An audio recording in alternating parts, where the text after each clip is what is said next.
motherhood entered the chat. Like South Africans would say it, motherhood entered the group chat.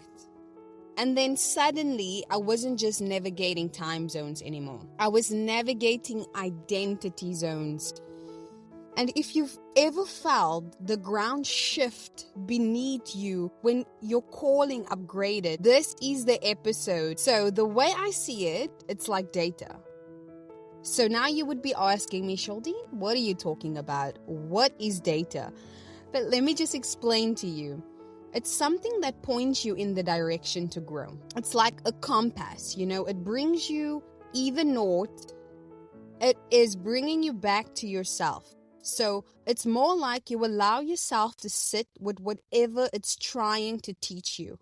You don't judge the feeling of it. You don't judge the questions that come with it. You just allow it to stay present. And instead of rejecting the feeling, you allow it to teach you wisdom, development, and increase. Now I know sometimes when we go through something and it's still painful, we really cannot see beyond the fog. We cannot see to an extension of what it's trying to teach us. But this is an episode where I really just want you to stay with me, and I'll try to explain it the best possible way for you just to understand like how I see it. Welcome back above the clouds, family.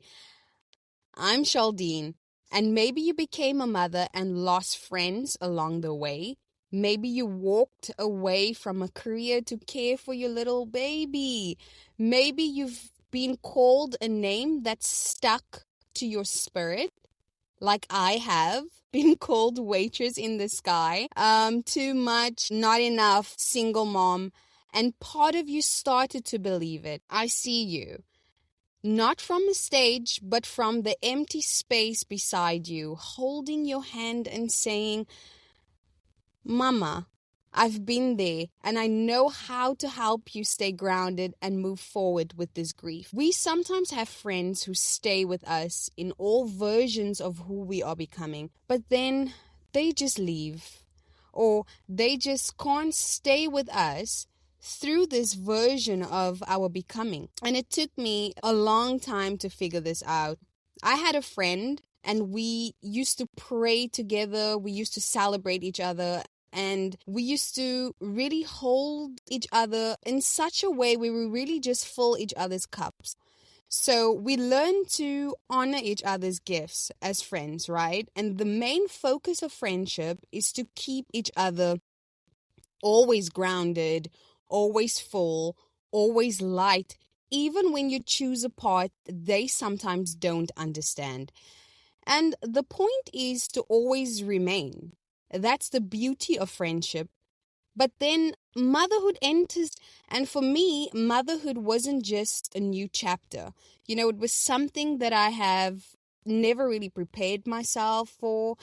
It was something that I really just started to think about like at the later stages of my life. It wasn't something that I've dreamed about. So it was a total renovation of my soul, like the old me was dismantled. A new woman, stronger, softer, more fiercely protective, was being built in the secret place of midnight feeds, yes, and silent prayers. So, as all flight attendants know, at 30,000 feet, we don't ignore the alarms. We don't ignore anything that is pointing us to emergency. Like if you have in-flight fires, if you have in-flight oven fires, for instance, like lavatory fires, flight deck PAs, we read them. We don't ignore them. We really lean into it so we can see what the problem is. Turbulence isn't a sign to panic. A lot of us who are new flyers, we panic. But we always have to lean into the data of what it's trying to teach us. So it tells us how to adjust and when to ascend and when to hold steady. Your pain is your atmosphere. Your pain is the template. Your loneliness is the data. Your isolation is the data. Your fear is the data. And Your feeling of being misunderstood is a data. Your feeling of being unseen, a data. Your feeling of being misunderstood, a data. So when I saw my friend couldn't honor my new version of my becoming, I did the very thing I was trained to do. Be the first assessor, be the backup, be the communicator. And I did something I had never done before. I stepped back. I honored myself enough to feel the hurt. And I honored her enough to tell her with humility how it landed. Her apology was sincere. She loved me. I really trust and believe that she loved me. I know that love sometimes isn't enough to breach a divine parting. So I realized I was ascending, and motherhood had initiated me to a sisterhood of sacrifice. A language of selflessness that can only be spoken by those who have given their bodies, those who have sacrificed their bodies, who have sacrificed their identities, those who have sacrificed their sleep and former lives to nurture another soul. So she was on her way to her own beautiful path, but it wasn't the same one as mine. So our seasons had simply ended. And I think God will always remove people, not because they're bad, but because their role in your story is complete. End, period, point blank. It's just done. And their departure makes space for the motherhood mentors, the middle of the night texters, the women who understand the sacred assignment you're now holding. So letting go doesn't mean you dishonor what was. It means you honor what is and what God is calling you to become.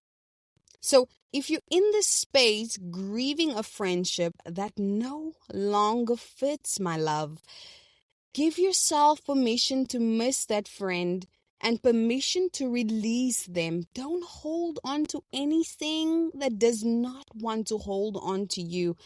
I think when you are in the situation, always thank God for what, that person meant in that season. And always believe, always have this hope that what is meant for you will always come back to you. Protect your peace. Stop overthinking about situations of why people leave your life already with your postpartum heart, your new identity as a mom. It's already enough because you are going through so many transformations. Make space for the women who are assigned to this version of you, the new friendships that you're about to, attract, the new community that's about to come into your life. So you are not the same. And that's the entire point. Why would you want to remain the same? Life is all about transformation. God is the God of transformation. So we cannot be stuck in this place forever, because motherhood isn't just about raising a child. It's about birthing a new version of yourself. And that new woman needs a new tribe. You need to go out and find your new tribe. And you know what's beautiful? In that early fragile season of motherhood, when I left the sting of those shifting friendships, God did something so tender, so unimaginable. He began sending me women, some old acquaintances, some strangers who would reach out and say, without any prom from me, I lost friends when I became a mother too. And it was like a quiet chorus of confirmation to me. Like this chapter of my life demanded freshness. And freshness is beautiful. We cannot always see, beyond the new transformation, like how great it will be. But if we just give ourselves the opportunity to lean in, I am telling you that it will be amazing. And in that space where old relationships faded, when it was no more, God poured out. He poured out understanding in the season of isolation for me, because he showed me the sacred cost of becoming a mother. It's a cost not everyone is willing to pay. And not every friendship is equipped to witness, because people will come just to monitor you. People will just come into your life just to be curious to see what is happening. And people will just, be kind and genuine to really stay with you through the journey and to really celebrate you. So always remember that motherhood is holy ground. It breaks you open, not to destroy you, but to make room for more of Him. It brings you close to God, that you begin to understand in your bones, in your body, in your mind, your spirit, and your soul, how He loves you. Holy. He loves you wholly, fiercely, without any condition. He shows up every single day for us. He gives us breath that is unpromised. He gives us breath in our lungs. Yeah, even with us being so unworthy, He still thinks about us. And to my cabin crew, my sisters in the sky, present and future ones, I need to speak to you guys directly. There will be a season when the desire to bear children rises in like a quiet, persistent sunrise. And maybe it's already there. Welcome it. Do not fear that this calling will ground you. It will anchor you. You have walked the earth. You've literally been walking the earth, and know you have soared above it with a God-given purpose, and you have served in so many countries, not just your own, but you have adapted. You have adapted in a country where literally you didn't even know the language in that country, but you've adapted. You found your way. That was your training ground. Now, to give life, to nurture a soul on the ground. Do not let the fear of changing friendships or shifting dynamics make you hesitate. I've seen it. Crew who have children sometimes feel almost ashamed around those who don't. They hide. They don't want to be around them, as if their motherhood is a limitation. But let me reframe that for you. Your motherhood is not a limitation. It is a distinction. It is a pull you carry everywhere, and people notice that. And while others talk about layovers, you understand legacies. You are building legacies. And while others collect destinations, you are building a home.